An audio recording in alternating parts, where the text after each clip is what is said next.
Job, chapter 1. There was a man in the land of Uz, whose name was Job. That man was blameless and upright, and God-fearing, and turning away from evil. And 7 sons and 3 daughters were born to him. Then his livestock came to be 7,000 sheep and goats, and 3,000 camels, and 500 pairs of oxen, and 500 female donkeys. And he had very many slaves. And that man was greater than all the people of the east. And his sons used to go and hold a feast at each other's house on his day. And they would send and they would invite their 3 sisters to eat and to drink with them. Then, when the days of the feast had run their course, Job would send and he would sanctify them. Thus he would arise early in the morning and offer burnt offerings according to the number of all of them. Because Job thought, perhaps my children have sinned and cursed God in their heart. This is what Job used to do all the time. And it happened one day that the sons of God came to present themselves before Yahweh, and Satan also came into their midst. So Yahweh said to Satan, "From where have you come?" Then Satan answered Yahweh and said, "From roaming on the earth, and from walking about in it." So Yahweh said to Satan, "Have you considered my servant Job? Indeed, there is no one like him on the earth, a blameless man, and upright, and God-fearing, and turning away from evil." Then Satan answered Yahweh and said, "Does Job fear God for nothing?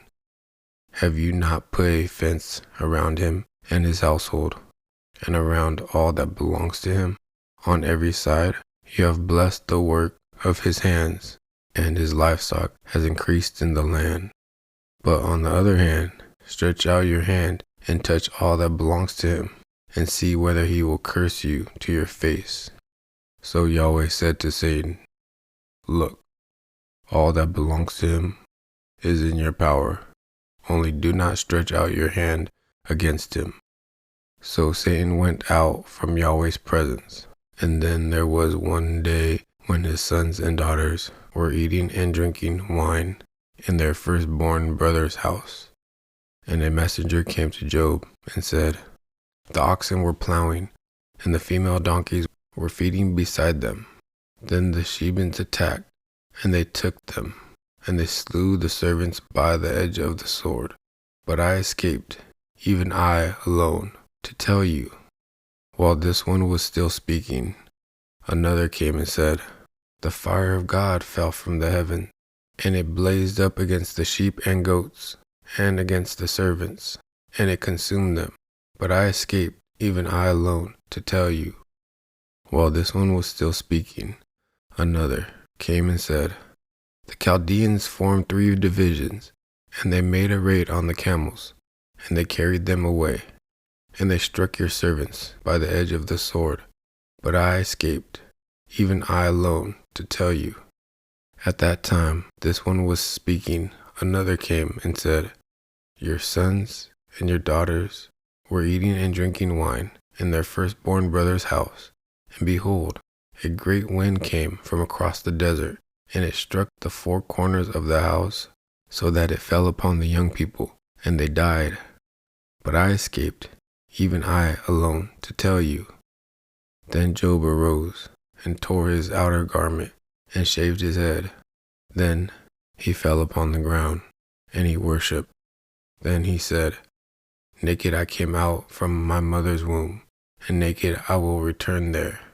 Yahweh gives, and Yahweh takes. Let Yahweh's name be blessed." In all this, Job did not sin, and did not charge God with wrongdoing. Job, chapter 2. And then, one day, the sons of God came to present themselves before Yahweh, and Satan also came into their midst to present himself before Yahweh. So Yahweh asked Satan, "From where have you come?" And Satan answered Yahweh and said, "From roaming on the earth, and from walking about in it. So Yahweh asked Satan, "Have you considered my servant Job?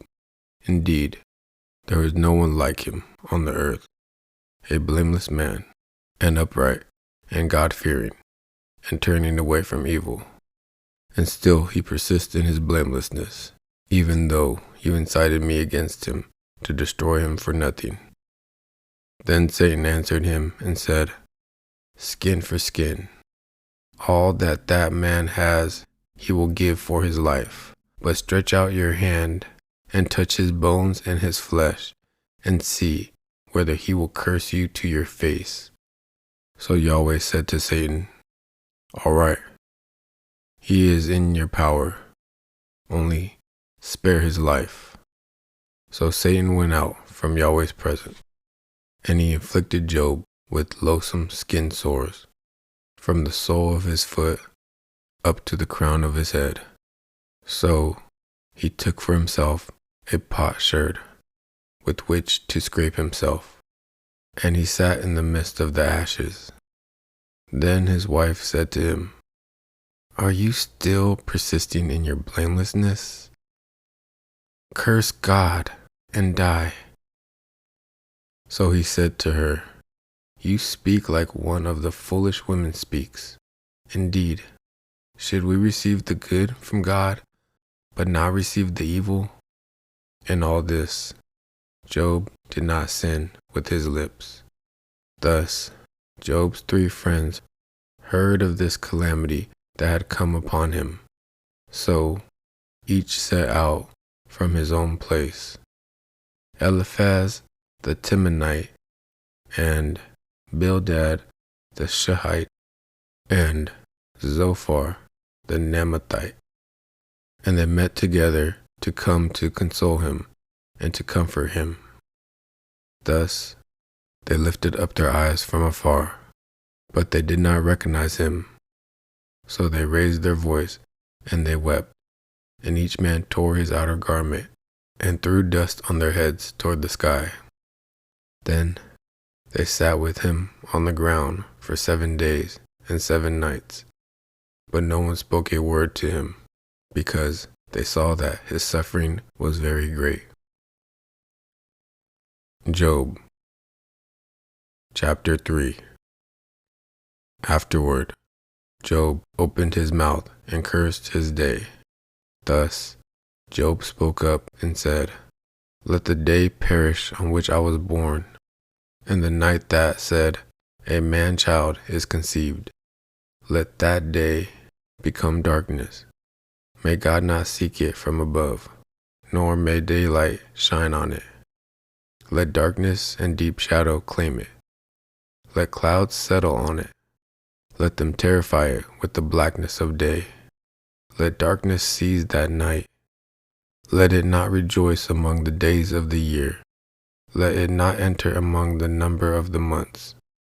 Look, let that night become barren. Let a joyful song not enter it. Let those who curse the day curse it, those who are skilled at rousing Leviathan. Let the stars of its dawn be dark. Let it hope for light, but there be none. And let it not see the eyelids of dawn, because it did not shut the doors of my mother's womb, nor did it hide trouble from my eyes. Why did I not die at birth? Why did I not come forth from the womb and expire? Why did the knees receive me, and the breasts that I suck? For now I would lie down, and I would be at peace. I would be asleep, then I would be at rest, with kings and counselors of the earth, who rebuild ruins for themselves, or with high officials, who have gold, who fill up their houses with silver. Or why was I not hidden like a miscarriage, like infants who did not see the light? There the wicked cease from troubling, and there the weary are at rest. The prisoners are at ease together. They do not hear the oppressor's voice. The small and the great are there, and the slave is free from his masters. Why does he give light to one in misery, and life to those bitter of soul, who wait for death, but it does not come, and search for it more than for treasures, who rejoice exceedingly, and they are glad when they find the grave? Why does he give light to a man whose way is hidden, and God has fenced him in all around? For my sighing comes before my bread, and my groanings gush forth like water, because the dread that I feel has come upon me, and what I feared befalls me. I am not at ease, and I am not at peace, and I do not have rest. Thus turmoil has come.